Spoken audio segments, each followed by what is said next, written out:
Welcome to Stamford Bridge. Norwich City, of course, facing Premier League leaders at Chelsea here today, European champions Chelsea. We're sat in the press box. We see Daniel Farker just below us, actually. Before we get into the team news, which has dropped, worth noting as well, Norwich City's staff and players will be wearing warm-up tops in support of Dan Barden. Of course, his testicular cancer diagnosis was made public this week. But to the team news, Norwich City are unchanged. Probably no real surprise to anybody, really. Obviously, the main thing is Billy Gilmore's place on the bench occupied instead by Jacob Sorensen. So Norwich City line up a little bit like this. Tim Krul in goal, a back three of Ozan Kabak, Grant Hanley and Ben Gibson, Max Aarons and Dimitris Giannoulis, the wing backs on either side. Norman as the middle of the midfield three, Lace Malou and Kenny McLean either side of him, with Josh Sargent and Timu Puki up front. There we go. That's a bit more familiar. Hopefully we will get Paddy back, because he looks like he's frozen from the moment. He's just sat 2 seats down from where I am, but hopefully we'll get him back in just a second, just to run through the Norwich bench for you as well. Angus Gunn, Andrew Omavamadeli, Brandon Williams, Lucas Rupp, Jacob Sorensen, Kieran Dow, Milo Rashica, Adam Ida and Christos Solis. I'll try and find the Chelsea team for you very, very quickly indeed. And Chelsea line up like this. They've got Mendy in goal, Chalobah, Thiago Silva and Rudiger, their back three. James, Jorginho, Kovacic and Chilwell, their midfield four, with a front three of Mason Mount, Kai Havertz and Callum Hudson-Odoi. Of course, Chelsea without Romelu Lukaku and Timo Werner today. Their subs bench: Kepa Azpilicueta, Marcus Alonso, Aspilicueta, Christensen, Sarr, Barkley, Loftus-Cheek, Sal and Ziyech as well. So hopefully we've got Paddy with us, although it seems to not be a great line. Pad, just your thoughts quickly, if we can get you on Norwich City's line. We may not be able to see you, but I'm hoping we'll be able to hear you. Yeah, I don't know if it's your machine, Connor, but yeah, I can hear you fine, mate. But I'll keep talking. Obviously, the punters will, I'm sure, tell us if it's just. No, sorry, Pad, we're not getting you through, mate. It seems a bit broken up, which is a little bit bizarre, given we're in Premier League stadiums. But there we go. Hopefully, we'll get Pad back in just a minute. Let's run through some of your comments. Colin Howard has said Christos Solis put himself in his FPL team. He did. I did see this last night on Twitter. Very interesting. Clearly, the lad backs himself to come off the bench and make an impact today. Hello to Rachel. Michael, I can assure you we are working on it. Paddy was coming through fine. Maybe it was my end then. Hopefully, we'll bring Paddy back in just a minute. It was a little bit crackly for me, but if you guys are saying it was all right, then hopefully we can get Paddy back in just a second. Yeah, it's my fault. So we'll blame the technology, but we'll bring Paddy back in. He'll be crystal clear, and you'll be able to hear him in just a second. Like I say, he's only 2 seats down from me anyway. So I mean, worst case, I could spin my laptop round, but there we go. Here we go. There we go. Pad, I'll throw it over to you. Nice to see you, Connor. Even though I could reach out and touch you, mate. But yeah, obviously it sounds like we were able to see me. So if you were able to see my screen, you probably just saw I turned the camera around, and Farker and Tuchel had a warm embrace. Long lost friends, obviously. Daniel talked openly about the influence Thomas had on his career during their time at Dortmund, and as a result, it's going to be quite an unusual experience for him today. But, more pressing matters, unchanged lineup. Doesn't surprise us, does it? I think ultimately, we all know we don't need to keep banging on about it, but it was about keeping the back door a lot tighter post-Watford. They've managed to do that. So it would have been quite a surprise for me if they'd have almost ripped up the script and come to, as Daniel said yesterday, probably the hardest game in club football at the minute in the world, and almost tried to go toe-to-toe with Chelsea. Again, clearly with that team selection, and we assume in that base formation, it'll be what it was against Burnley and against Brighton, and that's staying in the game, trying to frustrate. And if they can do that for long spells, then who knows? They obviously have the attacking options on the bench again, but I think we all know, Norwich fans or not, that this is a very, very difficult assignment for Norwich today. But good barometer for me of, okay, it feels like they might have just turned the corner a little bit, but I think we might know more after today, because even a Chelsea team without Lukaku, without Timo Werner, they're bringing in Havertz today, as Daniel forecast they would. World-class player, won the Champions League for them, last season. So it's not exactly bringing in an unproven 17-year-old. This is still a very formidable outfit.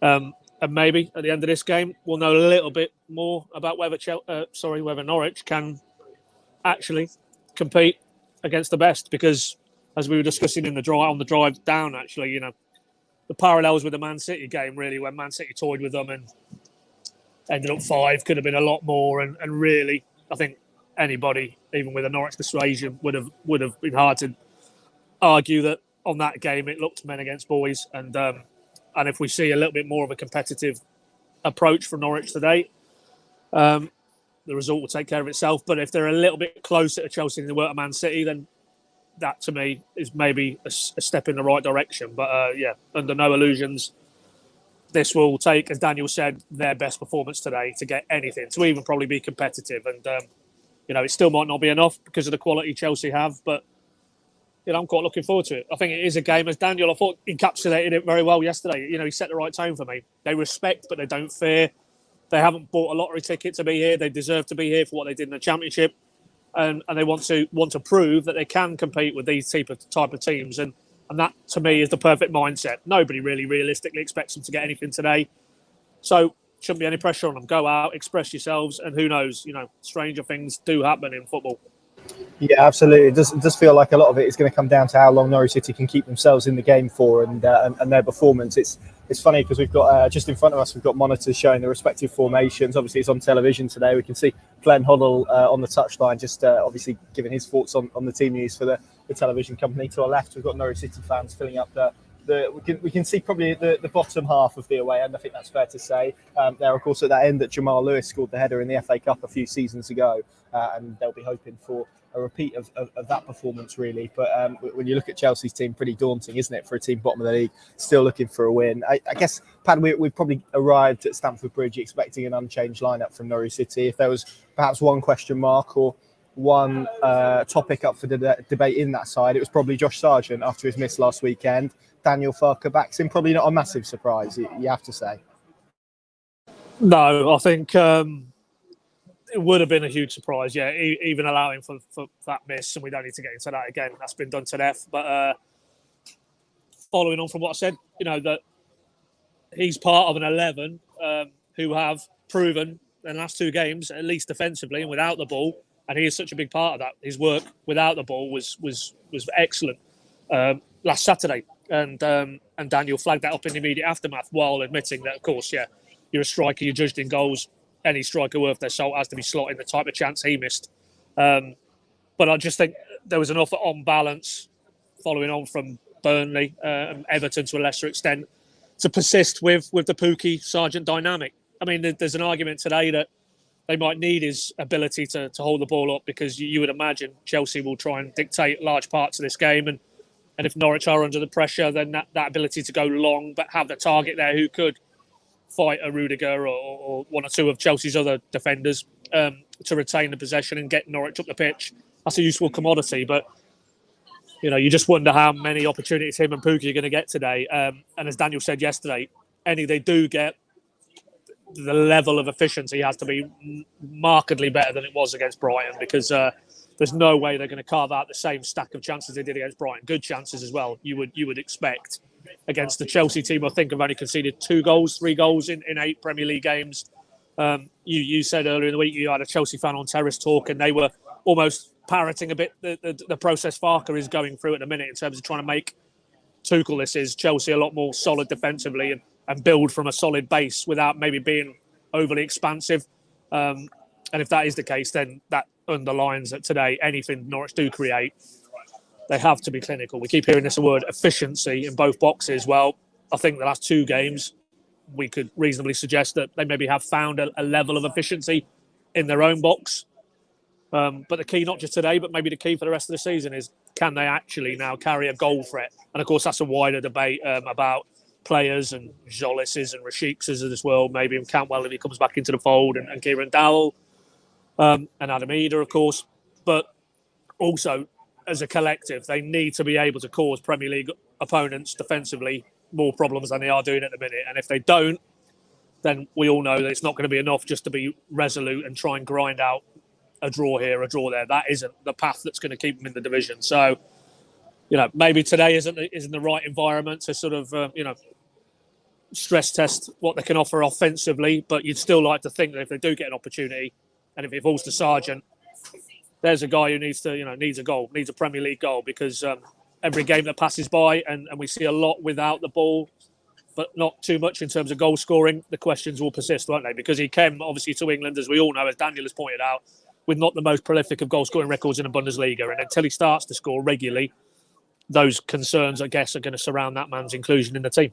Yeah, absolutely. It's going to be really interesting to see how he gets on today. This, you may argue, is a game that's a little bit more suited to him. Of course, much of the talk pad pre-game was about Todd Cantwell, and I'll ask you because someone's asking for your view on that situation. Obviously, not involved in the matchday squad today. He was part of the under-23 side that beat Birmingham City's youngsters 2-1 at the Walks yesterday. Scored a penalty, didn't he? Not here today. What do you make of that whole situation? It kind of feels, as me and Dave spoke about at great length yesterday, it kind of feels like we've gone back almost 12 months, doesn't it? And we're sort of sitting at Dean Court in Bournemouth, and him and Emmy Wendia aren't involved. It feels like a similar situation. So I guess what do you make of it? And I'll ask you a similar question to what I asked Dave last night in terms of what's the tipping point now, because this is probably the second time that it's happened with Todd Cantwell, Daniel Farke and Norwich City.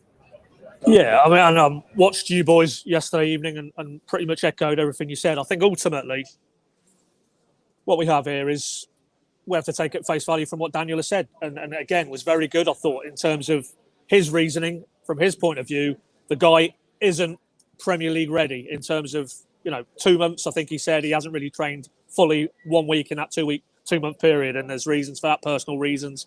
Also, he's had his injury issues. And I thought it was also interesting when Daniel broadened that out into more of a, following on what we've just said about how Norwich have had to change maybe what they do comparably to the last season in terms of offensive, and maybe the traits that he feels at this stage he needs in his wider attacking midfield players Todd doesn't offer. So if you put all those things together, link all those elements together, then you can understand maybe why Todd Cantwell isn't in his 11. I think it's harder for me, maybe why he's not in the 20, why he's off playing 23s football at Kings Lynn, with the greatest respect to Kings Lynn. Said to you in the car on the way over here, he also referenced Sam Byram and how he's on a similar path.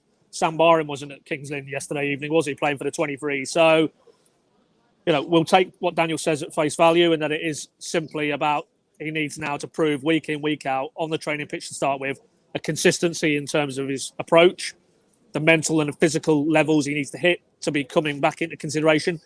And then we'll see, because that's all we can measure it by at this stage. Ultimately, I don't think Daniel Farke needs to reiterate, as he did yesterday, that he believes in Todd Cantwell and what he offers, because he wouldn't have been anywhere near his team last season alongside Emmy Buendia.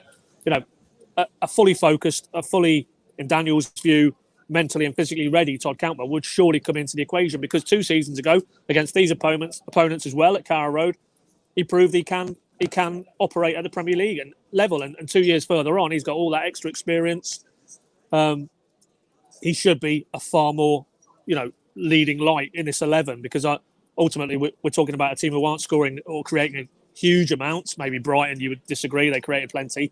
But there's no doubt for me that if I look at across Norwich's squad, Todd Cantwell should be in the discussion in terms of how do Norwich find that extra creativity. So it's not a situation that is good for any party at the minute, but ultimately one hopes now that if last night is a bit of a watershed, Todd's gone and played there, captained that team, shown that maturity, scored, they've won the game.